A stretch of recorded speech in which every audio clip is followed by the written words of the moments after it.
Hello everyone, this is doctor Ranjani Singh and welcome to my channel अभिज्ञानम।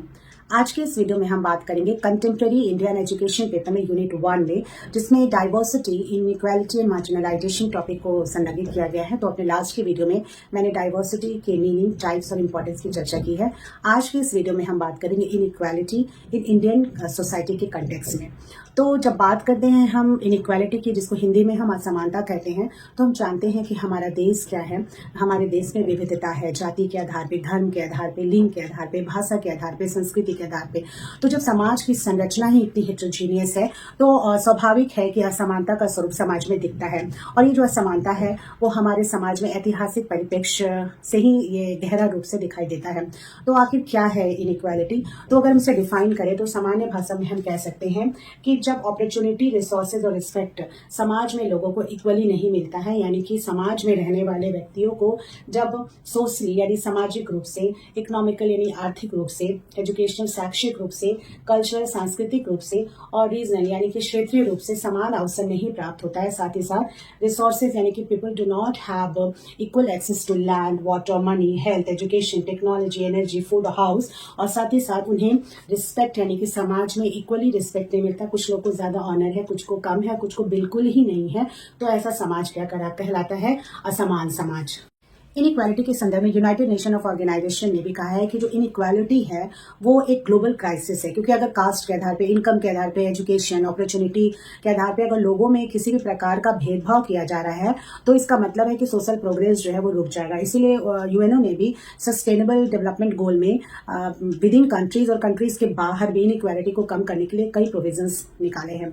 अब हम बात करते हैं कि आखिर जो इनइक्वालिटी है हमारे भारतीय समाज के कंटेक्स्ट में, तो किन किन रूपों में ये दिखाई देती है। अगर अपॉर्चुनिटी नहीं मिलता है तो किन किन रूपों में? तो सबसे पहले हम देखते हैं सोशल इनइक्वालिटी। सोशल इनइक्वालिटी क्या है? यानी कि सामाजिक रूप से असमानता।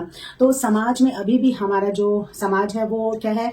जाति के आधार पे वर्गों में विभक्त है।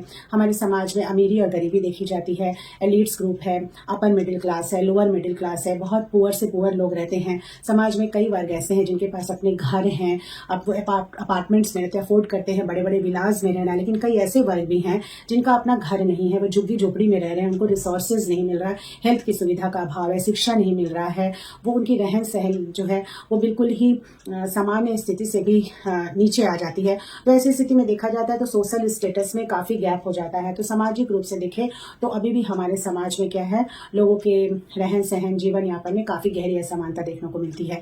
महिलाओं की बात अगर हम करते हैं तो महिलाओं की जो लिबर्टी मिल रही है, फ्रीडम मिल रही है, वो भी अभी देखा जाए तो लिमिटेड है। फ्रीडम अगर फैमिली के संदर्भ में देखें तो अभी भी कई क्षेत्रों में, ग्रामीण क्षेत्रों में विशेषकर, महिलाओं को पढ़ने लिखने के लिए ज्यादा जागरूक नहीं किया जाता है। महिलाओं को क्या है, डिसीजन मेकिंग में बहुत ज्यादा पार्टिसिपेशन नहीं है। बैंकिंग हो गया, अकाउंट्स हो गया, सेविंग हो गया, ये सब में उनका पार्टिसिपेशन कम दिखता है। इंटरकास्ट मैरिज हो, करियर हो, इस संदर्भ में उन पर प्रेशर होता है। इसके साथ ही देखा जाए तो नाइट ट्रेवल हो या फिर ट्रेवलिंग की बात हो, ट्रांसपोर्ट में हरासमेंट की बात होती है, स्ट्रीट में सेफ्टी का अभाव देखा जाता है। महिलाएं कल्चरल रूप में भी देखा जाए तो कई मंदिरों में अभी प्रवेश पर उनका प्रतिबंध है।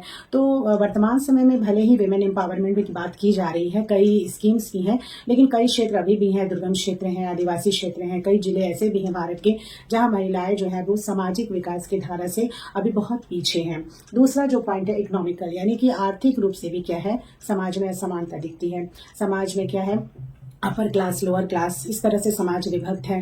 कुछ लोग जो है अधिकाधिक इनकम है।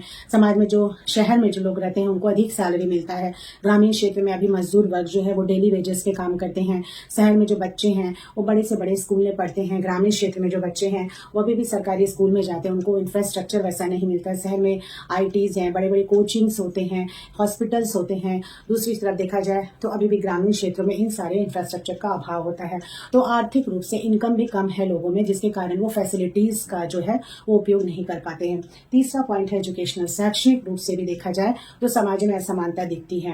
कुछ लोग हैं जिनके पास जो अफोर्ड करते हैं वो बड़े बड़े स्कूल जाते हैं, तो वो अच्छा से अच्छा शिक्षा लेते हैं। प्राइवेट स्कूल है, गवर्नमेंट स्कूल है, तो प्राइवेट स्कूल में देखा जाए तो समय के अनुरूप टेक्नोलॉजी को समाहित किया गया है। स्मार्ट क्लासेस हैं, डिजिटल क्लास के माध्यम से बच्चों को पढ़ाया जाता है, इंटरनेट की सुविधा दी जाती है, कंप्यूटर लैब है, लैंग्वेज लैंग्वेज लैब है, तो तरह तरह के प्रोजेक्ट वर्क कराए जाते हैं। लेकिन अभी भी जो गवर्नमेंट स्कूल की बात करें, हालांकि प्रयास इसमें सराहनीय किए जा रहे हैं गवर्नमेंट की ओर से, लेकिन पूरी तरह से सुविधाओं का अभाव है। ग्रामीण क्षेत्रों में जो बच्चे हैं उनके पास स्कूल जो होते हैं दूर होते हैं, वो पैदल चल के स्कूल जाते हैं, वहाँ पे बेंचेस नहीं है, ब्लैक बोर्ड नहीं है, बुक्स का भी अभाव देखा जाता है, टेक्नोलॉजी का अभाव है, स्मार्ट क्लास नहीं है। तो लोग जो है यानी जो ग्रामीण क्षेत्र के बच्चे हैं वो अच्छी तरीके से तकनीकी शिक्षा का भी लाभ नहीं उठा पा रहे हैं। कल्चर इनइक्वालिटी की बात करें तो संस्कृति के आधार पर भी देखा जाए तो समाज में जातियों के बीच में भिन्नता दिखती है, समानता दिखती है।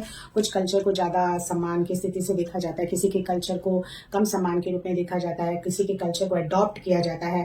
तो इस आधार पर समाज में क्या सांस्कृतिक रूप से भिन्नता दिखती है।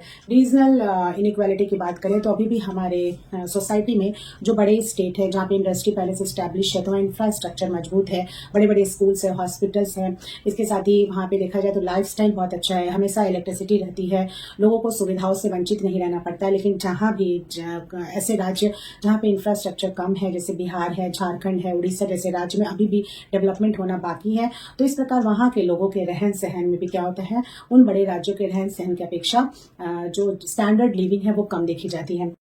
रिसोर्सेज की अगर हम बात करते हैं तो संसाधन के आधार पे भी हमारे देश में क्या है वो असमान वितरण है। लैंड की बात करें, वाटर की बात करें, फूड की बात करें, हेल्थ की बात करें, एजुकेशन की बात करें, टेक्नोलॉजी की बात करें, तो ये सारी चीज़ जो क्या है वो एलिट्स वर्ग को, जो ज़्यादा पैसे वाले हैं उन्हें ज़्यादा से ज़्यादा मिलता है, और जो अभी भी गरीब है, जिनकी आय कम है, जिन राज्यों में इंफ्रास्ट्रक्चर मजबूत नहीं, वहाँ के रहने वाले लोगों को इन सारे संसाधनों का अभाव दिखता है। लैंड में देखा जाए तो जो पावरफुल फार्मर्स हैं उनके वो ज़्यादा से ज़्यादा जमीन को ऑक्यूपाई किए हैं। इसके साथ ही हेल्थ की बात करें तो जो बड़े बड़े शहरों में हॉस्पिटल्स बड़े हैं, ग्रामीण क्षेत्रों में छोटे हॉस्पिटल है, गवर्नमेंट हॉस्पिटल है, और जिनकी इनकम उतनी नहीं है वो प्राइवेट हॉस्पिटल को अफोर्ड नहीं कर सकते हैं। शैक्षणिक रूप से भी बड़े बड़े स्कूल में नहीं पढ़ पाते हैं। इसके साथ ही बिजली का जो प्रॉब्लम है वो देखा जाए वो ग्रामीण क्षेत्रों में कम से कम बिजलियाँ मिलती हैं लोगों को। शहर में सारी सुविधाएं, अपार्टमेंट्स में 24 घंटे पानी की सुविधा रहती है, वहीं झुग्गी झोपड़ी या चौल में रहने वाले लोगों को टाइम से पानी मिलता है। इसके साथ ही देखा जाए तो हाँ, घर की बात करें तो अभी भी हमारे जो वंचित वर्ग हैं, अभी भी जो गरीब वर्ग हैं, उनके पास पक्का हाउस नहीं है, वो रहने के लिए वो झुग्गी झोपड़ियों का इस्तेमाल करते हैं। तीसरा जो पॉइंट है रिस्पेक्ट, यानी कि सम्मान। हमारे समाज में सम्मान के आधार पे भी क्या होता है, समानता दिखती है। कास्ट के बेस पे लोग एक दूसरे को ऑनर करते हैं, कुछ लोगों को ज़्यादा सम्मान, कुछ वर्गों को ज़्यादा सम्मान, कुछ को कम, कुछ को बिल्कुल ही नहीं मिलता है। अनटचेबिलिटी जिसको कि आर्टिकल 17 में प्रतिबंधित किया गया है, पर भी अभी भी हमारे समाज में जाति के आधार पर भेदभाव देखा जाता है। जो अपर क्लास के कास्ट के लोग हैं वो लोअर कास्ट के लोग को अभी भी निम्न रूप से उन्हें जांचते हैं। इसके साथ ही देखा जाए जेंडर बेस्ड के आधार पे भी देखा जाए तो रिस्पेक्ट कम देखा जाता है। फिर ऑक्यूपेशन बेस्ड, जिनका ऑक्यूपेशन बहुत अच्छा है उनको ज़्यादा सम्मान की भावना से सब देखते हैं। कम्युनिटी के आधार पे भी सम्मान की भावना समाज में दिखाई देती है।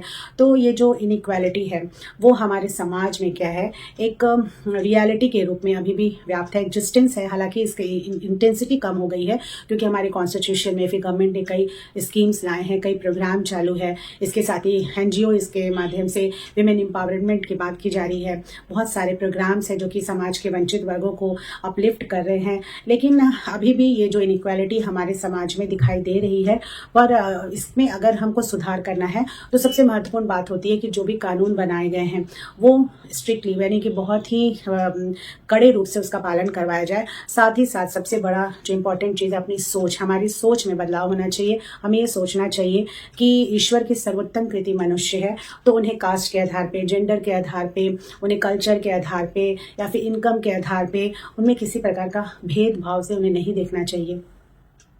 अगर हम अपनी सोच को ऐसा रखते हैं कि लोगों को मनुष्य के रूप में देखे, उसे किसी हीन भावना से ना देखे, ना जाति के आधार पर आकलन करें, ना आय के आधार पर आकलन करें, ना शैक्षणिक रूप से आकलन करें, ना सांस्कृतिक रूप से आकलन करें, तो निश्चय ही जो हेट्रोजीनियस हमारा जो समाज है, तो उस समाज में जो डाइवर्सिटी देखी जाती है, अलग अलग रूपों में हमारा समाज है, हमारा जो भारत देश है, उस तो अगर हम अपने व्यवहार में, अपने सोच में बदलाव लाते हैं तो निश्चय ही एक प्रगतिशील समाज की स्थापना की जा सकती है।